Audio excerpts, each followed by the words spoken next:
Hey guys, it's finally summers in Canada and it feels so good right now. But the video that you're going to watch, I shot this in winter. But don't worry, it's still equally relevant and I'm sure it's going to be very useful to you. So continue watching and I hope you like it. If you haven't subscribed to the channel, make sure you do and enjoy the video. So let's talk about how can you not land up in a basement as new immigrants in Canada. Now, there are different kind of new immigrants in Canada, of course. There are the PR holders, they are the one who comes as students. So there are different kind of new immigrants. We are PR holders and both me and Suraj and the primary applicant. Suraj is a dependent applicant and we both have come here on PR. Now, in our case, none of us landed a job before coming. So it's not like we had a job and that's why finding a house was easier for us. Both of us came without any jobs or any even interviews lined up when we landed. Now, the usual thing which most of the people say, and even you would have heard, is that there is credit check which happens over here. And as new immigrants, we don't have a credit score, of course, because we don't have a credit history over here. Now that's the biggest challenge when we are looking for a house as new immigrants. जब सूरज और मैं भी घर देख रहे थे, हमने बहुत सारे बेसमेंट्स देखे. हमारे बजट में हमारा अराउंड 1500 to 1600 का बजट था एंड हमने सोचा कि इसके बीच में हमें एक अच्छी जगह मिल जानी चाहिए. बट हमने रियल्टर्स के साथ गए, हमने अलग अलग घर देखे. हमें जो भी घर दिखे इन दैट रेंज, हमें कुछ ढंग का मिल नहीं रहा था. Currently, we are going to meet some realtors over here to see options for houses that we can rent in different locations. Some we are looking in Etobicoke, some we are looking in North York, and couple of them are also in downtown Toronto. So we saw the first property in Mississauga. It was frankly okay. और यहाँ पे एक और चीज़ है कि काफ़ी time आपको 3-4 महीने का एक साथ रेंट देना पड़ता है, क्योंकि यहाँ पे रेंट के लिए मार्केट बहुत ही ज़्यादा कॉम्पिटिटिव है. यहाँ पे जो ओनर्स हैं जिनका घर है, उन्हें एक घर के लिए अराउंड 15 से 20 एप्लीकेशंस आती है काफ़ी टाइम, एंड उनके पास वो लिबर्टी होती है कि वो किसको घर दें. एंड ह्यूमन टेंडेंसी रहेगी कि आप अपना घर उसी को दोगे जो आपको टाइम पे रेंट दे पाए. तो इसलिए किसी को ब्लेम नहीं किया जा सकता इस चीज़ के लिए. बट काफ़ी टाइम ऐसा होता है कि नए इमिग्रेंट्स को घर ढूंढने में बहुत परेशानी होती है एंड बजट कंस्ट्रेन भी होता है. तो ये मल्टीपल फैक्टर्स प्ले करते हैं when you looking for a house as a new immigrant. So there are couple of places जहाँ पे आप घर देख सकते हो. फेसबुक मार्केट प्लेस एक जगह है जहाँ पे काफ़ी लोग अपने घरों की एड्स डालते हैं. Now a lot of times ये हाउसेज जो डायरेक्टली आपको ओनर के थ्रू नहीं मिलेगा. हो सकता है कोई ऑलरेडी वहाँ पे रहता है, उसका 1-2 साल का लीज़ है एंड उसे वो घर में कंटिन्यू नहीं करना है, तो वो आपको लीज़ अपना दे सकता है. तो उस केस में आप ओनर को मिलोगे काफ़ी टाइम एंड वो एग्रीमेंट पे आओगे कि अब वो लीज़ आप कंटिन्यू करने वाले हो. तो फेसबुक मार्केट प्लेस पे काफ़ी टाइम आपको ऐसे घर मिलते हैं. ऐसा नहीं है कि ओनर्स नहीं डालते एड्स. हमने 1-2 घर ओनर्स के थ्रू भी देखे वहाँ पे एंड हमें एक्चुअली काफ़ी अच्छे घर भी मिले ओनर्स के थ्रू. इशू बस ये होता है कि यहाँ पर बजट में घर ढूंढना मुश्किल हो जाता है एंड तभी काफ़ी टाइम लोग बेसमेंट्स के लिए लैंड अप कर लेते हैं. सो एज न्यू इमिग्रेंट्स जिनके पास जॉब नहीं है, यूजुअली लोगों के पास 2-3 ऑप्शंस होते हैं.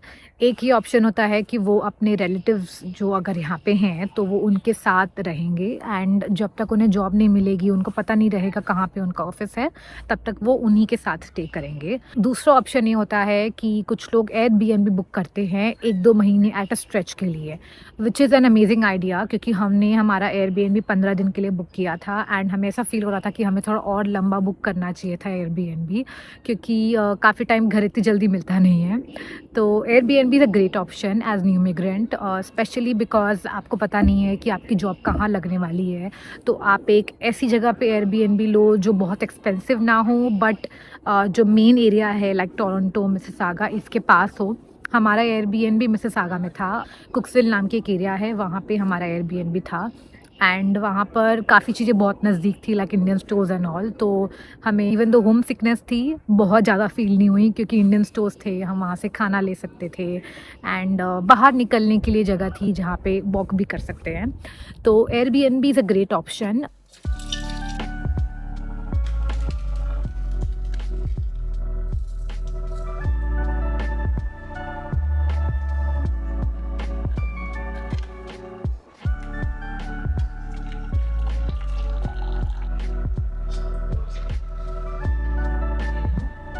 तीसरा ऑप्शन ये है कि काफ़ी लोग बेसमेंट के लिए जाते हैं।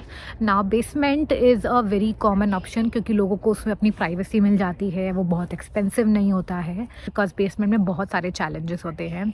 काफ़ी टाइम बेसमेंट बहुत ठंडा होता है बाकी घर के हिसाब से, बेसमेंट में लाइट्स नहीं होती हैं, काफ़ी बेसमेंट्स में वॉशरूम्स भी नहीं होते हैं, मतलब होते हैं पर आपको वो घर वालों के साथ शेयर करना होता है, तो काफ़ी चीज़ें होती है जो बेसमेंट में भी इशू हो जाता है। बट फोर्थ ऑप्शन जो है वो है apartment sharing option. Now this is an interesting option क्योंकि अ लॉट ऑफ टाइम्स लोग सोचते हैं कि बस सिंगल जो स्टूडेंट्स हैं या फिर इंडिविजुअल जो सिंगल पर्सन आता है बस वो अपार्टमेंट शेयरिंग में रहेगा, but times have change now, couples also share apartments over here and Suraj and I in fact the place way we are staying, हम लोग एक अपार्टमेंट शेयर कर रहे हैं किसी के साथ। तो उस केस में ऐसा होता है कि जो घर का टोटल रेंट है आपका 2000 रेंट हो, जो करंट बेसिक रेंट चालू है और यहाँ पर मिसागा साइड में, तो $2000 जो है वो आप स्प्लिट कर सकते हो बिटवीन जितने घर में रूम्स हों। तो जैसे हमारे घर में 2 रूम्स हैं एंड जो एक रूम में रहता है वो हाफ रेंट भरता है एंड सूरज और मैं मिल के बाकी हाफ रेंट भरते हैं। ये एक काफ़ी अच्छा सेटअप है, इसमें आपको बेसमेंट में रेस्ट्रिक्ट नहीं होना पड़ेगा, स्पेशली एज न्यू मिग्रेंट्स। काफ़ी टाइम हमें पता नहीं है यहाँ पे विंटर्स कैसे रहेंगे।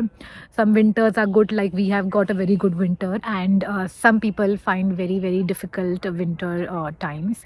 सो विंटर काफ़ी अनप्रडिक्टेबल है, तो ऐसे टाइम में बेटर है कि अगर आपको अपार्टमेंट मिलेगा तो वो बहुत अच्छा ऑप्शन है क्योंकि यूजुअली अपार्टमेंट्स में सनलाइट अच्छी आती है। बेसमेंट भी हैं आजकल ऐसे जिसमें अच्छी सनलाइट आती है, बट अपार्टमेंट्स में लाइट अच्छी आती है, आपका किचन सेटअप है, बालकनी है, तो ये सब चीज़ें हेल्पफुल होती हैं जब आप एज अ न्यू इमिग्रेंट आते हो उस कंट्री में, बिकॉज ये सब चीज़ें आपको ओवरऑल बेटर फील कराती है। हमारा जो है अपार्टमेंट वो हमें बहुत रैंडमली मिला क्योंकि सूरज और मैं बहुत सारे ऑप्शन एक्सप्लोर कर रहे थे। हमारे पास एक दिन बाकी था before our Airbnb, our time at our Airbnb was getting over. हमने एयरबीएनबी 2 हफ्ते के लिए बुक किया था एंड बस एक दिन बाकी था उसमें से लेफ्ट। सो हम लोग हर जगह घर देख रहे थे, हमने रियल्टर्स के थ्रू घर देखे, हमने डायरेक्टली फेसबुक मार्केट प्लेस के थ्रू घर देखे एंड जो थर्ड ऑप्शन था जिससे मुझे पहले कुछ लक नहीं हुआ but this time it really helped us was Kijiji. So हमने किजीजी के थ्रू एक ऐड देखी जो हमारा अभी फ्लैटमेट है उसने डाली थी एंड हम लोग ये घर देखने आए एंड जस्ट बातचीत में समझ आ गया कि ये सही पर्सन है जिसके साथ हम घर शेयर कर सकते हैं एंड कंपैटिबिलिटी रहेगी and we are very happy with the place क्योंकि हम रेंट ज़्यादा नहीं भरते हैं। As new immigrant we pay only 1200 in rent which is trust me very cheap in comparison to how much people have to pay. Basements come for around 1600. Of course, the kind of privacy that you will get in a basement वो इतनी ज़्यादा नहीं मिलती है, but अगर आपके flatmate अच्छे हैं, एडजस्टमेंट अच्छा है, तो you can crack a very good deal. I feel that everyone should explore that option before they finalise in a basement. So I hope मेरी टिप्स आपके लिए हेल्पफुल हो एंड प्लीज़ ये चैनल को सब्सक्राइब करिए अगर आपने चैनल को सब्सक्राइब नहीं किया है and stay tune for more videos. I will see you next time. Bye.